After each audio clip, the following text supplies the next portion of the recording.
অধ্যাপক রেহমান সোবহানের বিশেষ সাক্ষাৎকার নিয়ে দৈনিক প্রথম আলো তাদের প্রধান শিরোনাম করেছে। গণতান্ত্রিক ব্যর্থতার সুযোগ নিয়েছে মুক্তিযুদ্ধ বিরোধী শক্তি। বিশেষ সাক্ষাৎকার রেহমান সোবহান। মুক্তিযোদ্ধাদের তালিকা নিয়ে পত্রিকাটি একটি বিশেষ প্রতিবেদন করেছে, যার শিরোনাম দেওয়া হয়েছে মুক্তিযুদ্ধের সহযোগী হিসেবে তালিকায় 28 জনের নাম। মুক্তিযুদ্ধ বিষয়ক মন্ত্রণালয়। মুক্তিযোদ্ধার সংজ্ঞায় পরিবর্তনের পর তালিকা যাচাই বাছাই চলছে। ভাতা পান এমন 136 জনের গ্যাজেট বাতিল হচ্ছে। মুক্তিযোদ্ধা দাবি করে জামুকায় শত শত আবেদন। 643 জনের আবেদন নাকচ। 84 জন মুক্তিযোদ্ধা হিসেবে প্রমাণ করতে পেরেছেন। অস্ত্রের লাইসেন্সের নতুন নীতিমালা নিয়ে পত্রিকাটি রিপোর্টে শিরোনাম করেছে রাজনৈতিক গুরুত্বপূর্ণ ব্যক্তি ও প্রার্থীরা পাবেন অস্ত্রের লাইসেন্স। সশস্ত্র রক্ষী নতুন নীতিমালা। অবশ্য বিশেষজ্ঞরা বলছেন নীতিমালা করার চেয়ে জরুরি ছিল অবৈধ অস্ত্র উদ্ধারের সমন্বিত অভিযান পরিচালনা করা। ওসমান হাদি হত্যা চেষ্টা ইস্যুতে পত্রিকাটি একটি বিশেষ প্রতিবেদন করেছে, যার শিরোনাম দেওয়া হয়েছে সীমান্তে যেতে 5টি যানবাহন বদলান 2 সন্দেহভাজন, ওসমান হাদিকে গুলি। অস্ত্রের লাইসেন্সের নীতিমালা নিয়ে দৈনিক সমকাল তাদের প্রধান শিরোনাম করেছে অস্ত্রের লাইসেন্সের মেয়াদ ও দেহরক্ষী ভোটের 15 দিন পর্যন্ত থাকবে। নীতিমালা জারি। রাজনৈতিক গুরুত্বপূর্ণ ব্যক্তি ও প্রার্থী পাবেন অস্ত্রের লাইসেন্স ও দেহরক্ষী। যাচাই বাছাইয়ের সব শর্ত পূরণ হলে অনুমতি দেবে সরকার। সমুদ্র বাণিজ্যের ঝুঁকি নিয়ে পত্রিকাটি একটি বিশেষ প্রতিবেদন করেছে, যার শিরোনাম দেওয়া হয়েছে সমুদ্র বাণিজ্যের ঝুঁকি বেড়েছে। নিরাপত্তার বিষয়ে আইএমওর নির্দেশনা মানছে না বহু প্রতিষ্ঠান। 15 দিনে 2 জাহাজের বাংলাদেশি নাবিকরা পড়েছেন বিপদে। মহান বিজয় দিবস নিয়ে পত্রিকাটি রিপোর্টের শিরোনাম করেছে মহান বিজয় দিবস আজ। দৈনিক যুগান্তর। মহান বিজয় দিবস আজ, নতুন বাংলাদেশ গড়ার দৃঢ় প্রত্যয়। ওসমান হাদির উপর হামলা ইস্যুতে পত্রিকাটি রিপোর্টের শিরোনাম করেছে হাদির হামলাকারীরা ভারতে, জনমনে ক্ষোভ।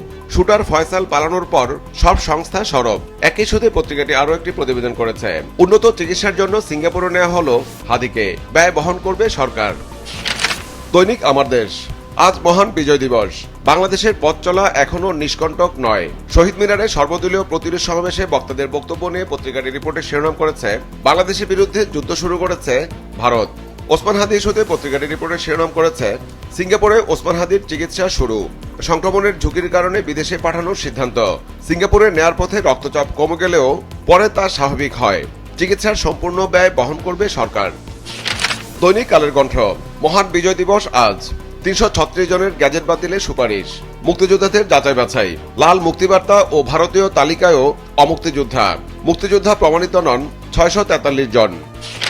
দৈনিক দেশ রূপান্তর তাদের প্রধান শিরোনাম করেছে তারেক রহমানের দেশে ফেরা ইস্যুতে রাজনীতিতে বড় বাঁক। তারেক রহমানের ফেরা। নির্বাচনে যাত্রা পাবে নতুন মাত্রা। অভ্যন্তরীণ ও আঞ্চলিক রাজনীতিতে প্রভাব পড়বে। পরিস্থিতি মোকাবেলা তারেক রহমানের জন্য চ্যালেঞ্জিং হবে। দেশের আইনশৃঙ্খলা পরিস্থিতি নিয়ে প্রধান নির্বাচন কমিশনারের বক্তব্য নিয়ে পত্রিকাটি রিপোর্টে শিরোনাম করেছে আইনশৃঙ্খলা অবনতি হয়নি সিসি।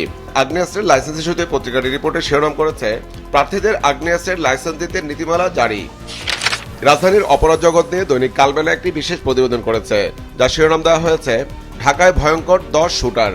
শুধু মোহাম্মদপুরে ঘাপটি মেরে আছে অন্তত 10 শুটার। 7 মাসে আলোচনায় 10-এর অধিক শুটার। 10 জনের 4 জন আত্মগোপনে, 6 জন জেলে। গ্যাংস্টারদের পালিত শুটাররাই অংশ নিচ্ছে হত্যাকাণ্ডে। কিশোর গ্যাংয়েও আছে শুটার। কিলিং মিশনে ভাড়া খাটে গ্যাং লিডারদের নির্দেশে। মিলেছে শুটারদের 2টি অস্ত্র ভাণ্ডারের সন্ধান। টার্গেট রাজনৈতিক, পুলিশ ও প্রতিপক্ষ সন্ত্রাসী গ্যাং। দৈনিক আজকের পত্রিকা।